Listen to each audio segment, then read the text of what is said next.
The Caribbean Sea is on edge tonight, its tranquil waters now shadowed by the threat of conflict. What was once a peaceful expanse has become the center of international attention, as uncertainty ripples across the region. A sudden escalation has shattered the fragile calm between the United States and Venezuela. The world is watching as tensions, simmering for months, have finally erupted into open confrontation.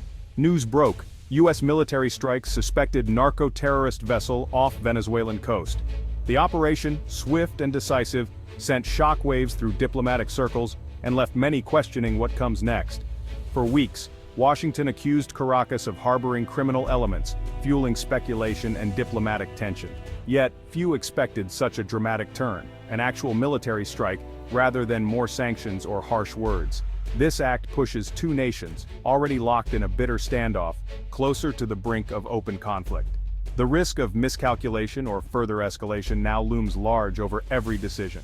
Under President Trump, rhetoric against Maduro's government has intensified, with repeated calls for regime change and increased pressure. But this strike marks a significant shift from economic sanctions and diplomatic isolation to direct military action, raising the stakes for both sides. The use of force against a Venezuelan vessel, without international consent, raises urgent questions about regional stability and the potential for a wider conflict. Neighboring countries now worry about being drawn into a crisis not of their making. For ordinary Venezuelans, already enduring economic hardship and political turmoil, the threat of U.S. intervention now feels alarmingly real. Families gather around televisions, anxious for updates, uncertain about what tomorrow may bring. On the streets of Caracas, anxiety mixes with defiance. Many citizens oppose Maduro's rule, but the prospect of foreign military action brings fear and uncertainty. Some protest, others seek safety, all wonder how this crisis will end. The world watches closely. Is this a contained warning, a show of force meant to deter, or the beginning of a dangerous new chapter in U.S.-Latin American relations? Allies and adversaries alike are recalibrating their strategies. The fate of the region may hinge on decisions made in Washington and Caracas in the coming days. As leaders weigh their next moves, the hopes and fears of millions hang in the balance, waiting for clarity in a time of growing uncertainty. In the weeks before the strike, the U.S. quietly built up a formidable military presence in the Caribbean. Officially a counter-narcotics operation, the deployment scale suggested broader intentions. The USS Gerald R. Ford and its strike group, bristling with advanced jets, formed a wall just beyond Venezuela's waters. Surveillance drones and patrol aircraft monitored every vessel, while a nuclear submarine operated covertly. U.S. Marines in Florida and Puerto Rico were placed on high alert. This was more than a police action, it was a show of overwhelming force. The Trump administration linked Maduro's government to drug cartels, but analysts noted the assets far exceeded typical counter-drug needs. The risk of miscalculation was high, with both sides watching each other closely. This aggressive posture set the stage for confrontation, turning a political dispute into a live military standoff. The decisive moment came just after dawn, as the first light of day broke over the horizon, casting a golden hue across the vast expanse of the ocean. A U.S. Navy FA-18, launched with precision from the USS Gerald R. Ford, was tasked with a critical mission. Its target, a fast-moving boat skimming the waters off the Venezuelan coast, a region known for its turbulent maritime activities. The Pentagon had identified this vessel as being linked to the notorious Tren de Aragua gang, a group recently designated as a foreign terrorist organization. This classification had raised alarms and justified heightened military vigilance. With orders clear and the mission critical, the pilots were given the green light to engage. Their training and readiness were about to be put to the ultimate test. A single, well-aimed missile was all it took to obliterate the vessel in a spectacular fireball. The explosion was so intense that it left no survivors, a stark reminder of the operation's deadly efficiency. The Pentagon later reported that the boat was laden with narcotics and heavy weapons, underscoring the operation's success in thwarting a potential threat. The Trump administration quickly framed the strike as a necessary act of defense against armed terrorists, emphasizing the importance of national security. By linking the gang to terrorism, the administration sought to justify the military action under the broader umbrella of the global war on terror, a strategy that had been employed in various contexts. However, the operation's transparency was questioned. Details were scarce.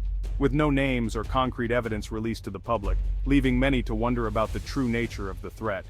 Observers and analysts alike questioned whether the boat, which was moving away from U.S. territory, truly posed an imminent threat that warranted such a decisive military response.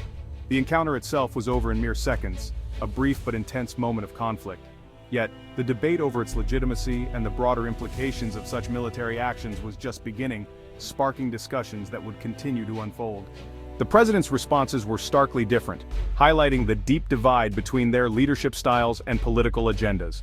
Trump, utilizing both social media platforms and a formal White House address, boldly claimed victory. "We took out killers and drug dealers. America will not be threatened," he declared, emphasizing his administration's commitment to national security and the eradication of threats.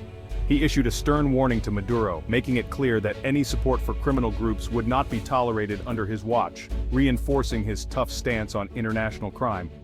The strike was presented as undeniable proof of Trump's unwavering stance on crime and border security, a key pillar of his presidency that resonated with his supporters. In Caracas, Maduro vehemently condemned the attack, labeling it as imperialist aggression and a brutal massacre of Venezuelan citizens, rallying his supporters against foreign intervention. "They are the terrorists. They have violated international law," he declared passionately, vowing to defend Venezuela's sovereignty at all costs and calling for unity among his people. Maduro called for international condemnation of the attack, urging the United Nations to mediate in the conflict, seeking to avoid a wider war that could destabilize the region. Both leaders played to their domestic audiences, Trump projecting strength and resolve, while Maduro rallied national pride and resistance against perceived foreign threats. Yet, Maduro's call for diplomacy revealed his awareness of the risks of escalation, showing a willingness to engage in dialogue despite the heated rhetoric. The war of words had begun, with each side raising the stakes and the international community watching closely, concerned about the potential for conflict. The world braced for what might come next, as tensions between the two nations reached a boiling point, leaving many to wonder about the future of international relations. The crisis was now global, capturing the attention of governments and citizens worldwide as the implications of this confrontation extended far beyond the borders of the United States and Venezuela. The strike ignited fierce debate in Washington. Many Republicans praised Trump's decisive action, calling it necessary defense against terrorists. Senator Lindsey Graham declared, "There's a new sheriff in town." But dissent came from within the GOP. Senator Rand Paul called it an abuse of executive power, warning against unchecked military action. Democrats condemned the strike, demanding legal justification and congressional oversight. The Senate Majority Leader called for hearings, questioning the evidence and the need for lethal force. Legal scholars and retired generals flooded the airwaves, debating whether this was counterterrorism or extrajudicial killing. The core question: did the president have the authority to order this strike? The incident exposed deep divisions over presidential power and America's role in the world. The political firestorm showed a nation grappling with the reach of its military and its leader. The debate was far from over. The Trump administration's legal case hinges on labeling the Tren de Aragua as a foreign terrorist organization. This allowed the White House to invoke war powers typically reserved for groups like Al-Qaeda. Critics argue the AUMF was never meant for criminal gangs and that due process was ignored. International law requires proportionality. Was destroying the boat the only option? Many say less lethal alternatives existed. Calls for independent investigations grew, with the UN and legal groups demanding answers. The core issue: can the president unilaterally wage war on a criminal gang by redefining it as a terrorist enemy?